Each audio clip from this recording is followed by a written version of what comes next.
I am the Philosophical Bachelor, and today I'm going to examine the Bhagavad Gita, a religious text of Hinduism. I wish to state at the outset that I am not a Hindu. In fact, I am not a theist. Even without adhering to a faith tradition, I believe that it is possible, indeed worthwhile, to study the works of the various religions and to do so respectfully. That so many people around the world believe in them, that they came down to us from ancient times and is still read and revered today, surely indicates that they contain some wisdom, and true wisdom is wisdom for everyone, for both their believers and non-believers. In addition, as my listeners may know, I am the academic equivalent of a nobody. I am not an academic scholar and hence have no academic authority, but I do claim the right to think, which I believe is in the true spirit of philosophy. I am simply the Philosophical Bachelor, a person with a curious and inquiring mind. Hence my analysis of the Gita is not going to be devotional, dogmatic, theistic, theological, or scholarly. Instead, it will attempt to be philosophical. I will attempt to pick out the metaphysical and ethical dimensions of the teaching and examine how it translates to what I do believe. I'm using Eswaran's translation, his second edition published in 2007 by Nilgiri Press. The Bhagavad Gita, or Song of the Lord, is a series of chapters within a larger work, the Mahabharata, which means the great epic of the Bharata dynasty. The Mahabharata is the world's longest epic poem, recording events happening around 1000 BC, where two groups of cousins are struggling for sovereignty over their kingdom. The date of the works can only be approximated, with the Gita estimated to be written around 5th to 2nd century BCE. While it is part of a bigger work, the teachings of the Gita can be considered separately because it contains philosophy as opposed to history, and is studied together often with the Upanishads, which are Hindu philosophical works. I come to it by way of Western thinkers like Arthur Schopenhauer, who was influenced by Eastern philosophy, including Hinduism. My aim is to consider the Gita philosophically, though we have to remember that it is primarily a religious work, a scripture of the Hindus. There are two main characters in the Gita. Arjuna is a prince of the Pandavas, and Sri Krishna is his charioteer. Sri or Lord Krishna is an incarnation of the god Vishnu. The tale begins on the battlefield of Kurukshetra, with two armies, the Kurus and the Pandavas, arrayed on either side, about to go into combat. Arjuna asks Krishna to drive the chariot to the middle of the field because he wants to view the other side, to see the enemy. The enemy comprises his kinsmen. Recall that they are his cousins fighting for power over their kingdom, and this causes Arjuna to despair. From Arjuna's point of view, the Kurus are evil because they are not the rightful heirs to the throne. Arjuna's brother is the rightful heir, which is what this war is about. You can imagine that from the Kurus' side, they likewise think they have a legitimate claim to the throne. Arjuna hence has doubts.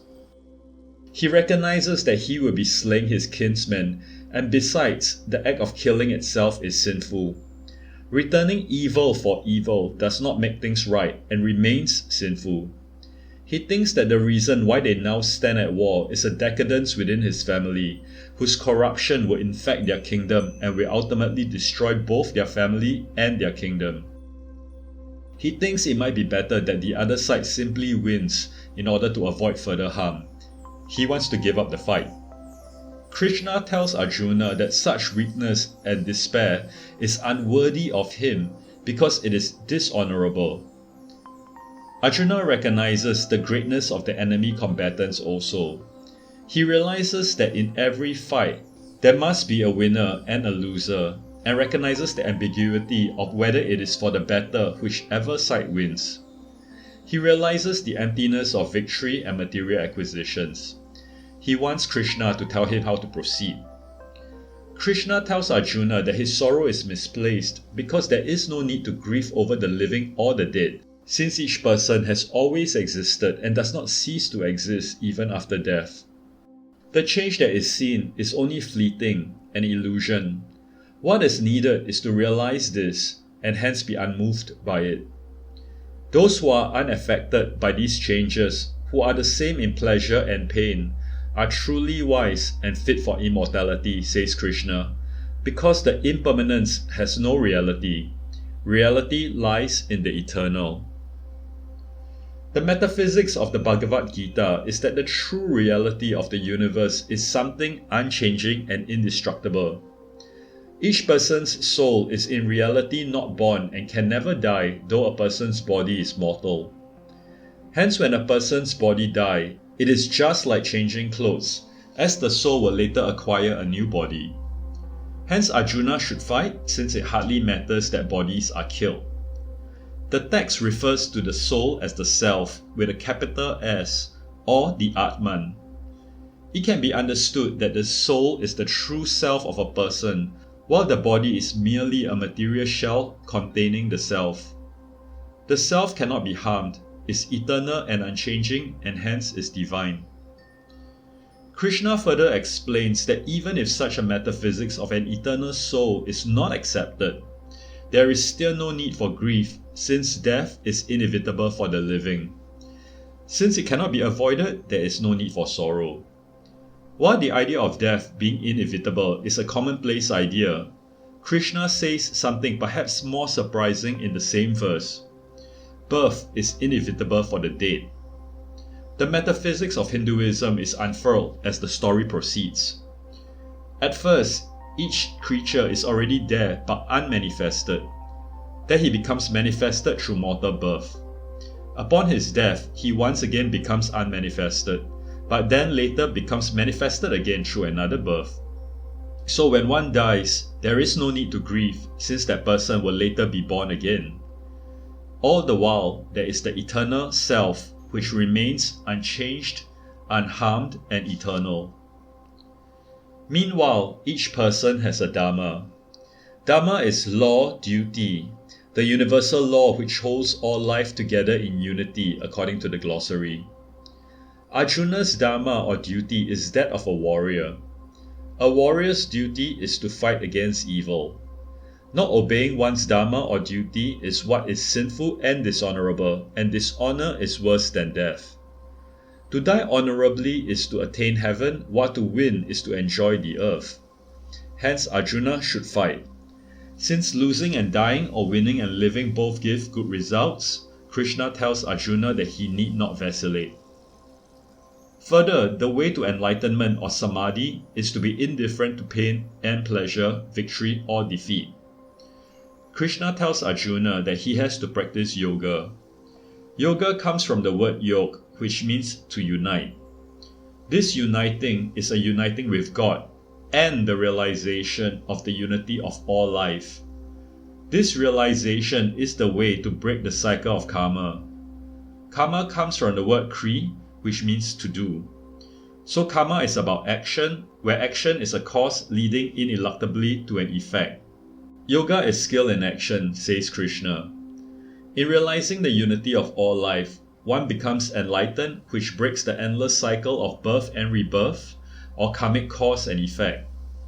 When one is following the path towards such realization, of seeking God or the self alone, no effort is wasted, and hence there is no failure, because in each rebirth, the lessons of the previous lives are learnt, and hence is cumulative towards one's eventual enlightenment. Krishna says, you have the right to work, but never to the fruit of work. You should never engage in action for the sake of reward, nor should you long for inaction. Perform work in this world, Arjuna, as a man established within himself, without selfish attachment, and alike in success and defeat. These verses are to me the crux of the Bhagavad Gita. Krishna tells Arjuna that the correct mindset towards one's work is one of equanimity, where one is detached towards success and is also not despairing of failure, to maintain a perfect evenness of mind. We have to carry out the work our duty demands of us, but we should not demand reward for it in an attitude of detachment. We need to do the right thing, but should not expect applause and reward, nor fear failure, or be disappointed when things do not work out. But just because we do not expect rewards, it does not mean that we have the right to refuse to do the work. By not having any expectations of rewards and an indifference to failure or success, we achieve a peace of mind, an evenness of mind. How does this work? Those who are motivated only by desire for the fruits of action are miserable, for they are constantly anxious about the results of what they can do, explains Krishna. What we have seen through the illusion of Maya, that pleasure and pain, life and death are just temporary, and that we are in fact part of a unified consciousness, then all vain anxiety is left behind. What does it mean to have a unified consciousness? It is to see themselves in all and all in them, and hence renounce selfish desires, since we are after all one. There is then no need to be selfish towards others, and hence one's heart is not tormented, becoming free from lust and fear and anger. One becomes indifferent between one's own good or bad fortune, instead focusing one's mind in meditation on God. Attachment to the fruits of action keeps us in the cycle of karma, which means continual rebirth. If we can become detached and unify our consciousness, we attain enlightenment and a state beyond all evil. This going beyond is to transcend the worldly, where the craving for sensual pleasure vanishes. Krishna explains, when we are focused on material things, we develop attachment.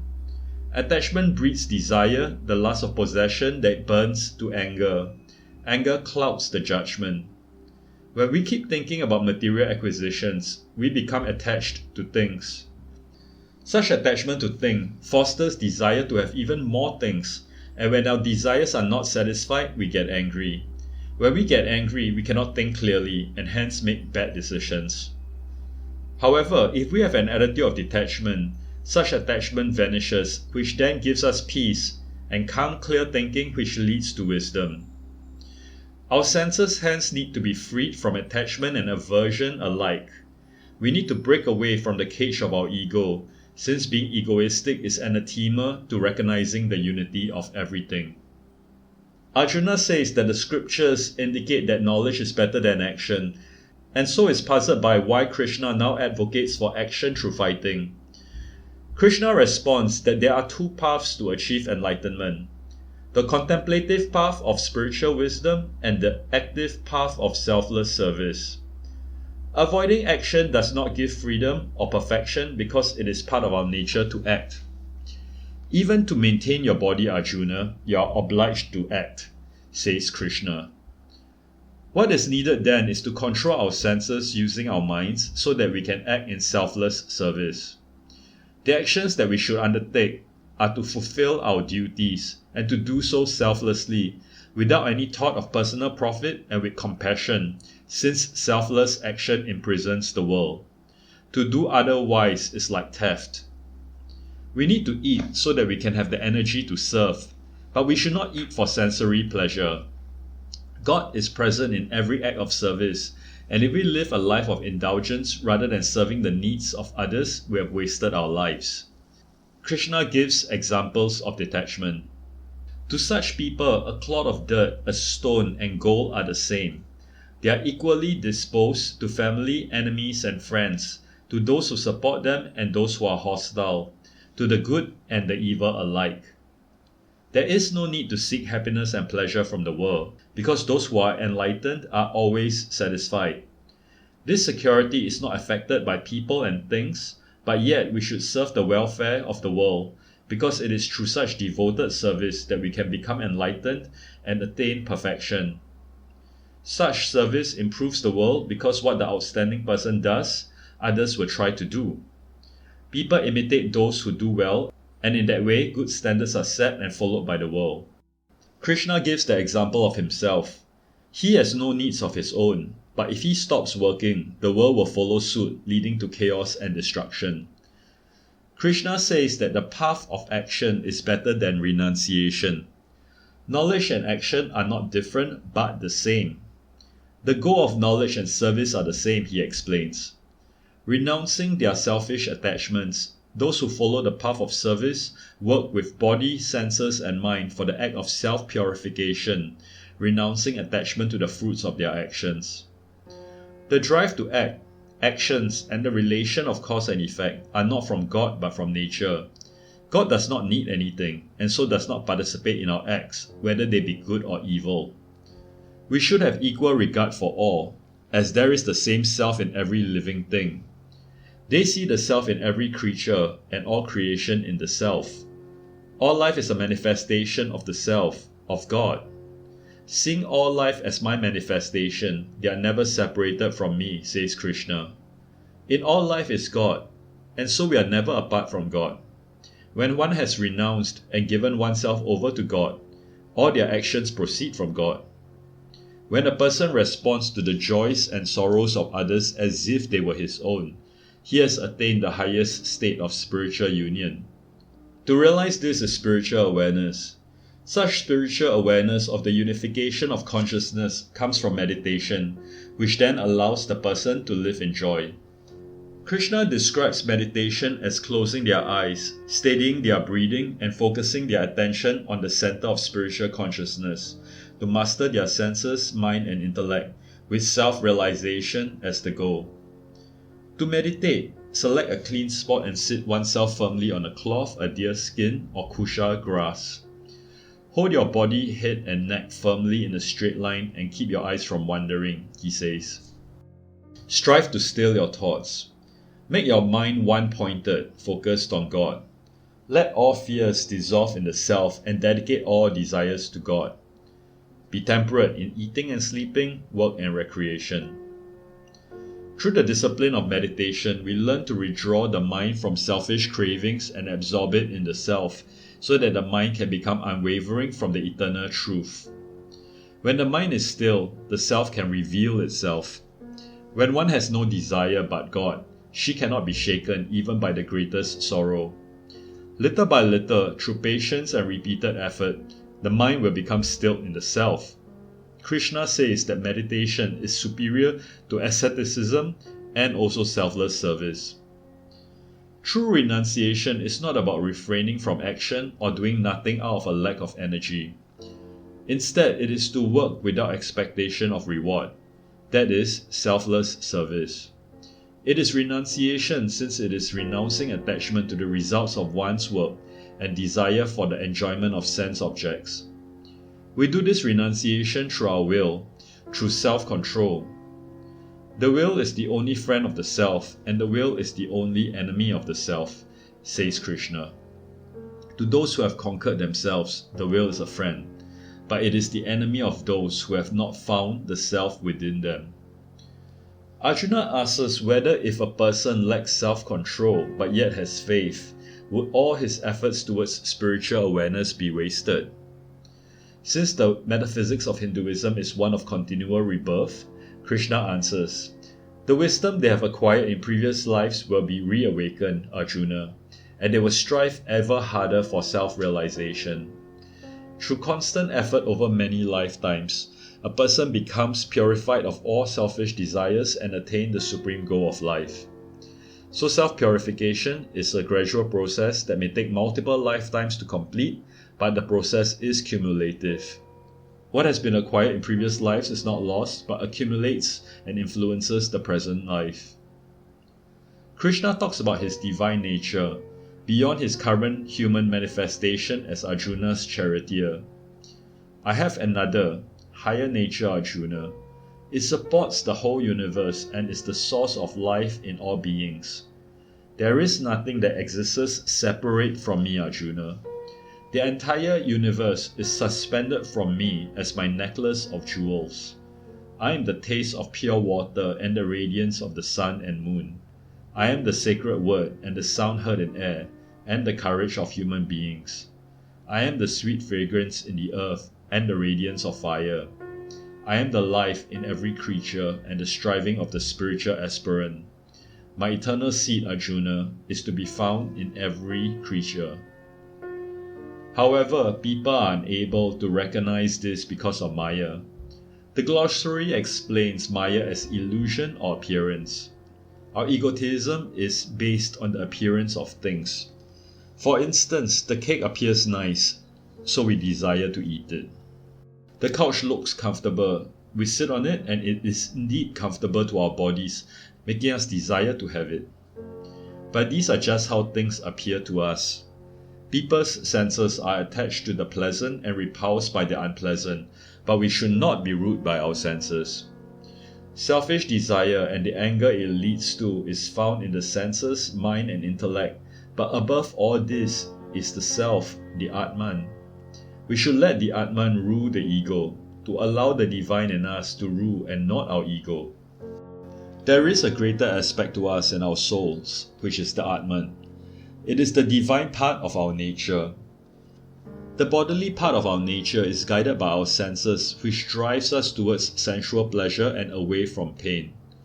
The Atman, the divine part of us, on the other hand, is immune from these temporal pleasures and pains, because it is eternal and indestructible as compared to the fleeting nature of sensuality. Because the physical self, the body, is so much more accessible, so much closer to the surface than the Atman, the demands of the body seems so much more pressing than the demands of the Atman, which is why it is easier to follow our lower nature as compared to our divine nature. This is why the teaching is to be detached, so that we can then get in touch with our divine nature.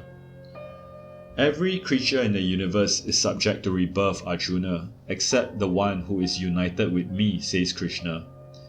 There are two paths at the point of death, one to rebirth and the other to liberation, that is, enlightenment. For those seeking enlightenment, whatever you do, make it an offering to me. The food you eat, the sacrifices you make, the help you give, even your suffering. In this way you'll be freed from the bondage of karma, says Krishna. Krishna is the Lord of all creation, where all the different qualities found in living creatures have their source in Him. He lists positive traits like wisdom, forgiveness, truth and peace of mind, but also negative ones like pain, dishonor, death and fear. I think it is an honest presentation that the Creator admits also to creating the negative. But this is consistent with the teachings, since being self-sufficient, neither good nor bad affects him the way neither good or bad affects the Atman. Among his many attributes and manifestation, he says, among the senses, I am the mind, and in living beings, I am consciousness. Of all that measures, I am time. I am the beginning, middle, and end of creation. Of all the sciences, I am the science of self-knowledge, and I am logic in those who debate. I am infinite time and the sustainer whose face is seen everywhere. I am death, which overcomes all, and the source of all beings still to be born. I am the feminine qualities, fame, beauty, perfect speech, memory, intelligence, loyalty, and forgiveness. Wherever you find strength or beauty or spiritual power, you may be sure that these have sprung from a spark of my essence. But of what use is it to you to know all these, Arjuna? Just remember that I am, and that I support the entire cosmos with only a fragment of my being. All we need to know of God's attribute and character is that He exists, and He is the being that sustains everything. We can have spiritual wisdom only because of the compassion of God. I am time, the destroyer of all. I have come to consume the world. Even without your participation, all the warriors gathered here will die. I have already slain all these warriors. You will only be my instrument, he says. Elsewhere, the same line has translated time as death. But if we consider the similarity between time and death, time is in fact the thing that destroys all things eventually. Death comes to one and all, regardless of how they are killed. In this particular war, Arjuna is to act not out of his own ego but for God, and in that way be merely Krishna's instrument. Changeless you are what is and what is not, and beyond the duality of existence and non-existence, says Arjuna, after viewing the magnificence of Krishna in all his glory, as the supreme ruler of creation. How can we understand that not only is the divine what is, but also what is not? The second half of the sentence tells us how. Basically, God is beyond our concepts of understanding. Brahman is a being, a force that pervades the universe. which yet transcends the universe. The aim of all knowing is to know this being, which is also the self. It dwells in all, it is both near and far, both within and without every creature, Krishna tells us. The insight to be achieved is that the divine, the Brahman, is in every creature, that within every living thing, there is the deathless in the hearts of all that die. Seeing the same Lord everywhere, they do not harm themselves or others, says Krishna. My womb is Prakriti, in that I place the seed. Thus all created things are born. Everything born, Arjuna, comes from the womb of Prakriti, and I'm the seed-giving father, explains Krishna. How does creation come about? How I understand this sentence is that before God placed the seed into the world, there was no life there, perhaps no things there whatsoever. Prakriti is nature. God placed the divine life-giving seed into nature, and that is how creation sprung forth. In all living things are the three gunas which come from nature, and these three gunas bind the immortal self to the body.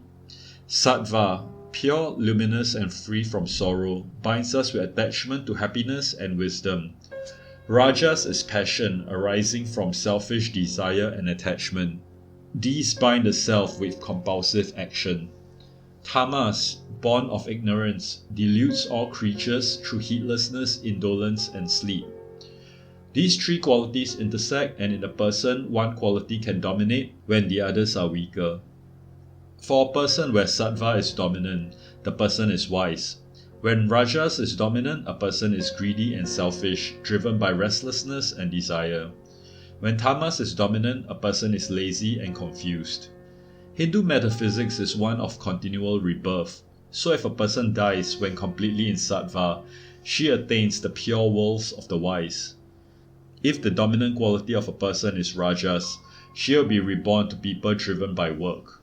If the dominant quality is tamas, she will be reborn to ignorant people. Those who live in sattva go upwards, those in rajas remain where they are, but those immersed in tamas sinks downwards, says Krishna. Yet to attain enlightenment, one is required to go beyond the gunas, to enter into unison with God.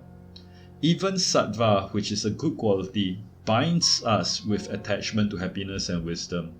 It is still bondage, which is why even sattva must be transcended to achieve enlightenment. What does it mean to go beyond the gunas? It is a doctrine of detachment once again, to be unmoved by the harmony of sattva, the activity of rajas, or the delusion of tamas. They remain impartial, undisturbed by the action of the gunas, equal in pleasure and pain, praise and blame, kindness and unkindness. It is to be beyond these, to be detached from these, that can lead one to enlightenment.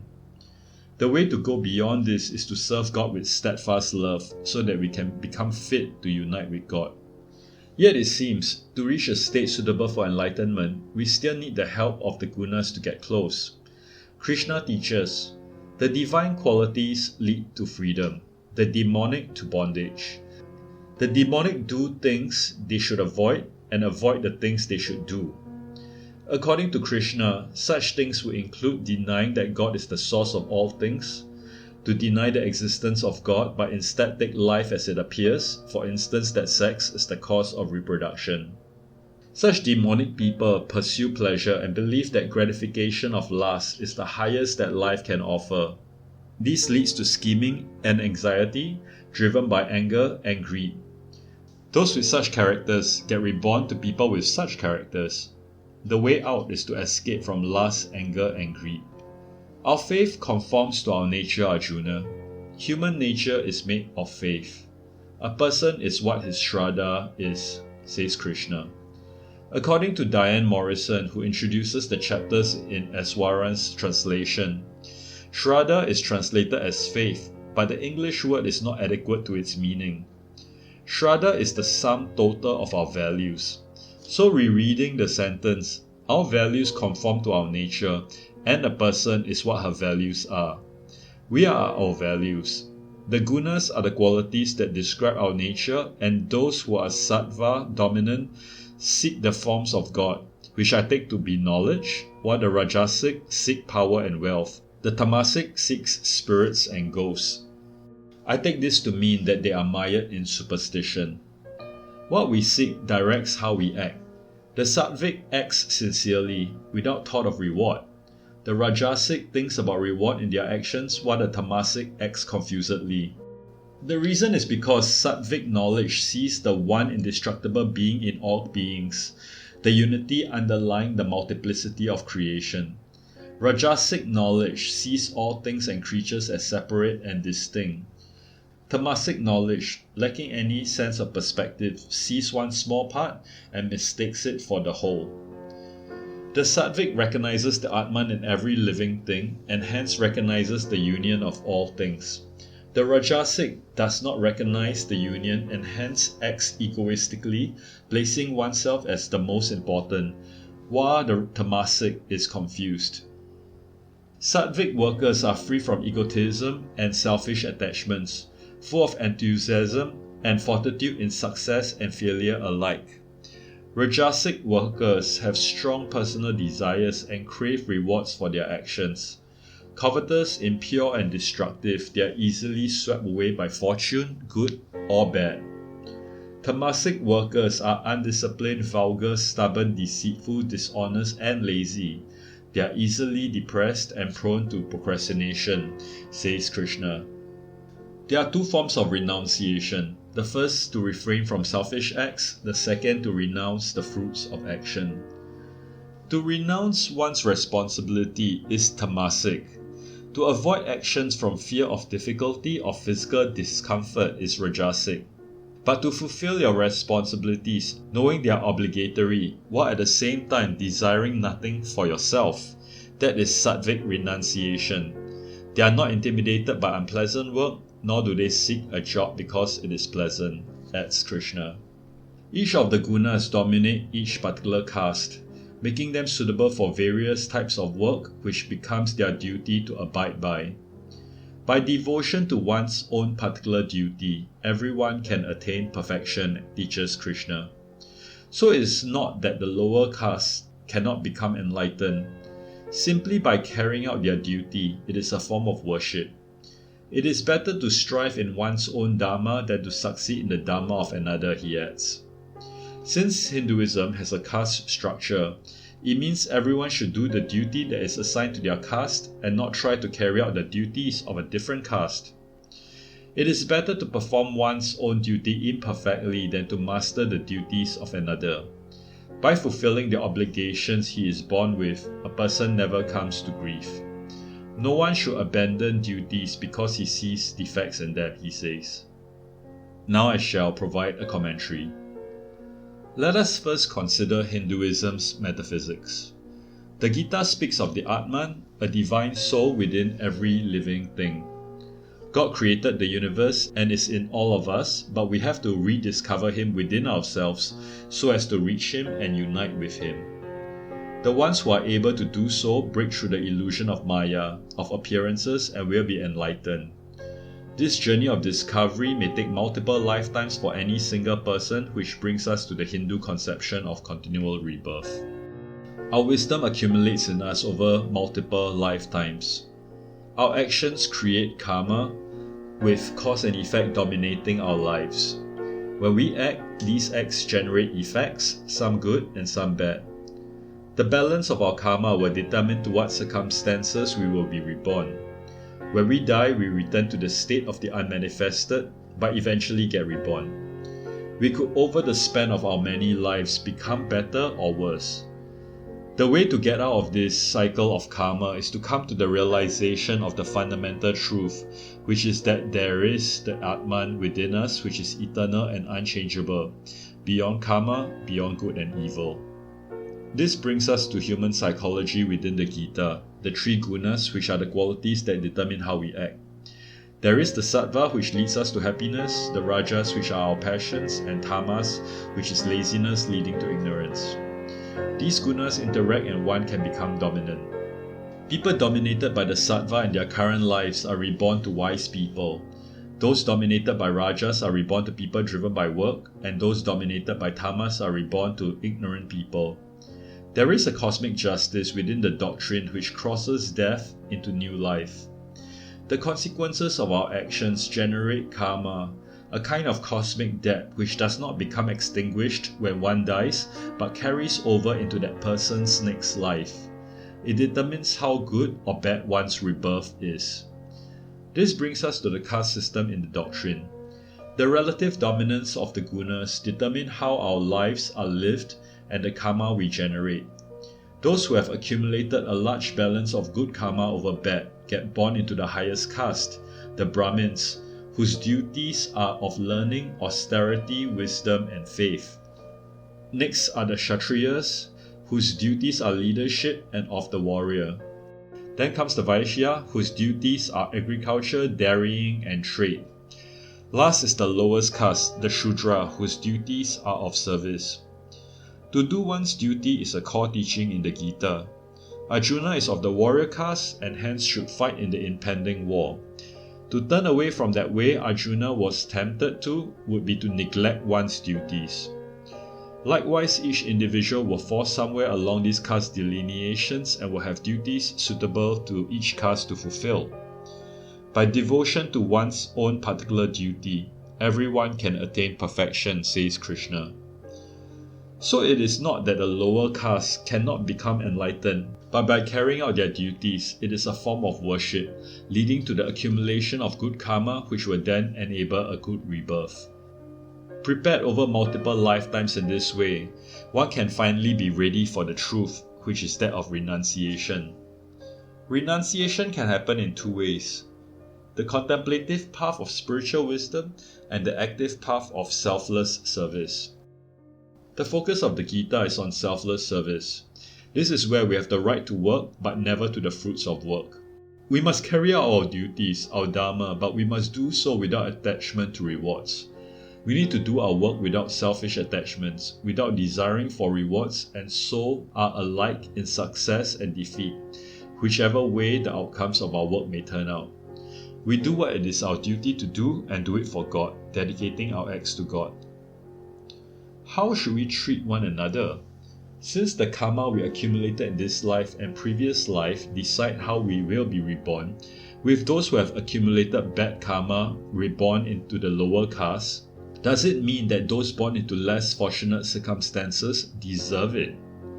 Following the logic of the doctrine, it will seem so. This notion may seem problematic to non-believers.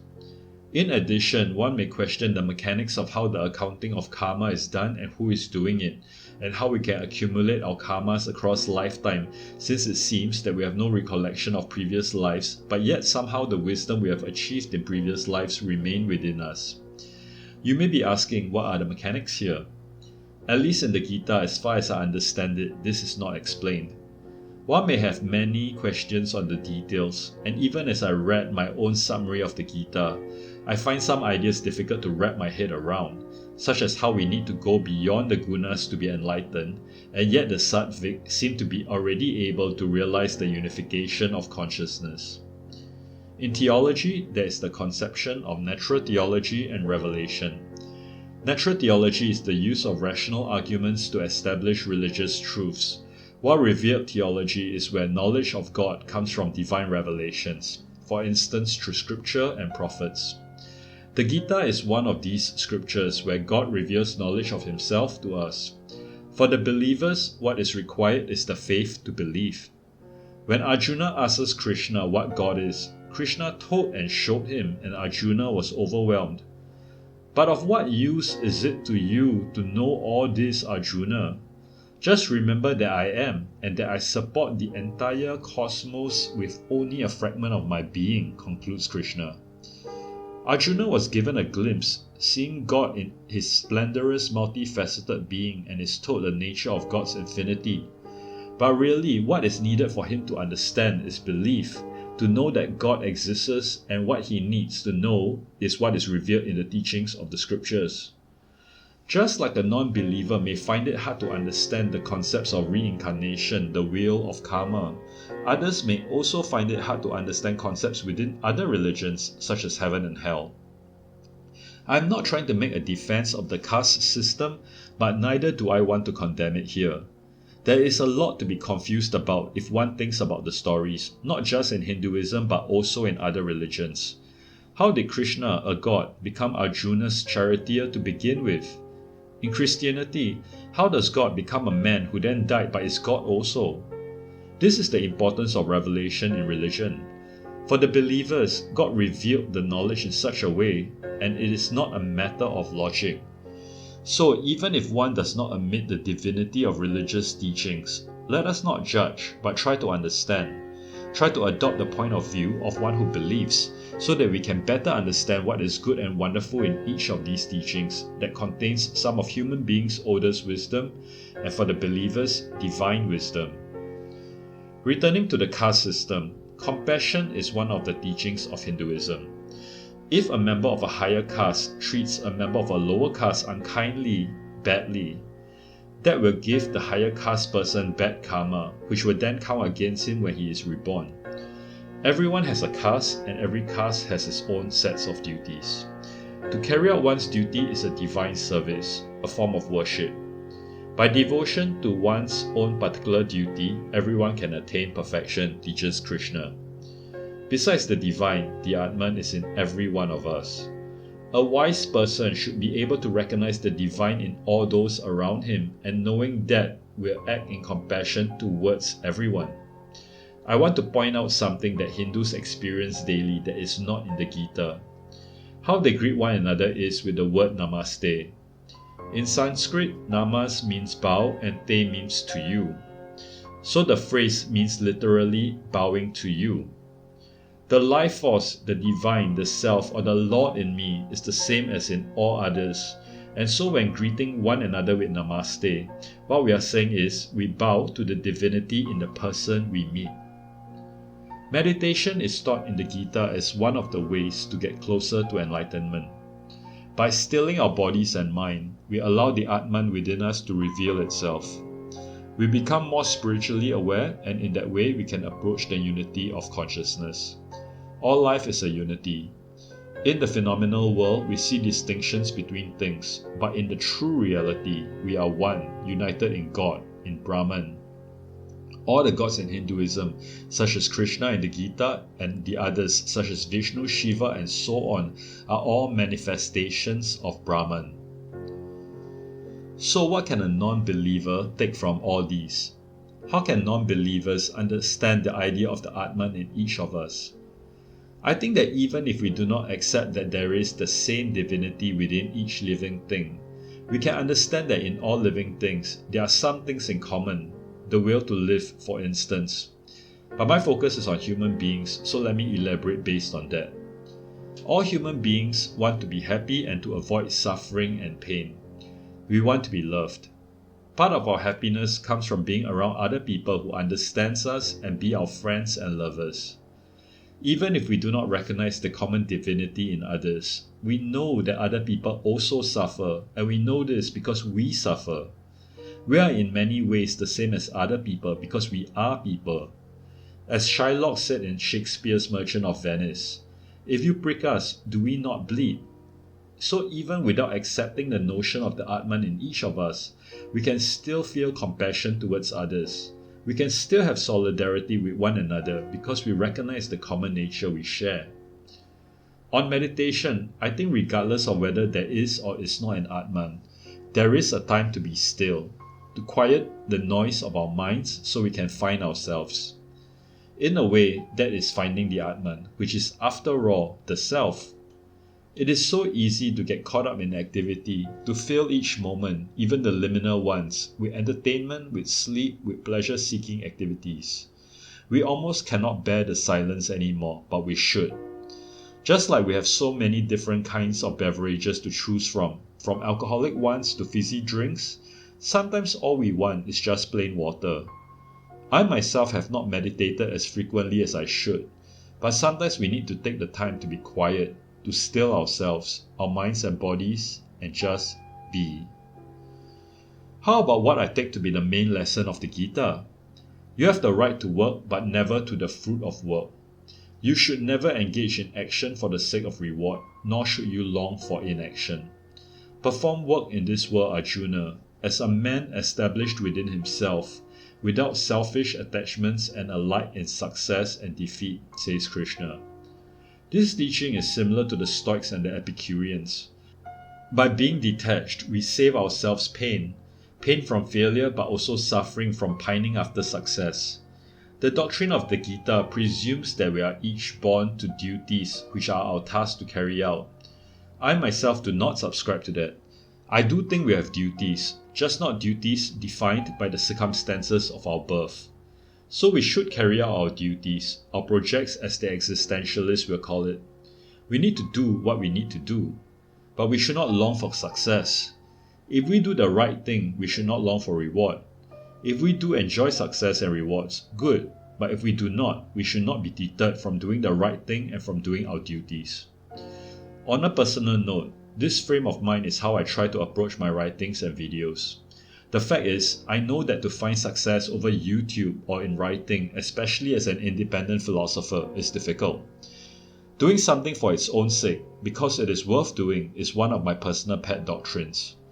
If my project is to philosophize, then why should I let success or failure by the metrics of popularity or money deter me? I philosophize for its own sake because I believe it is important to do so, since we as humanity need to keep seeking answers to the deep questions of life. I also philosophize for my own sake because I have been blessed with an ability to think and reason reasonably well. I find satisfaction from learning and thinking. Who knows? One day maybe I'll have something important to say. But even if I do not, how will I even know that if I don't try? If I manage to say something important, all of humankind benefits. That is the mark of success, and whether I gain any fame or money from it is immaterial. If I do not, well, humankind needs people to try, so that at some point someone will have something important to say, something important to contribute. So long as one can do it without bringing harm to others and one has the capacity and ability, why should one not do what one finds important and meaningful? I want to end by considering the circumstances when J. Robert Oppenheimer quoted the Gita. Now I am become death, the destroyer of worlds. A different translation of chapter 11 verse 32. The chief scientist that gave the world nuclear weaponry, he had just witnessed the first detonation of the atomic bomb at the Trinity test site, and those were the words that came to him, except that it was not spoken by Krishna, but by a mere man. Less than a month later, the same type of weapon was detonated over Hiroshima and Nagasaki. The night of the Hiroshima bombing, Oppenheimer was cheered by a crowd of fellow scientists at Los Alamos and declared that his only regret was that the bomb hadn't been finished in time to use against Germany, reports National Geographic. Germany had surrendered in May 1945, more than a month before the Trinity test. Did Oppenheimer's triumph turn to shame on his own further reflection?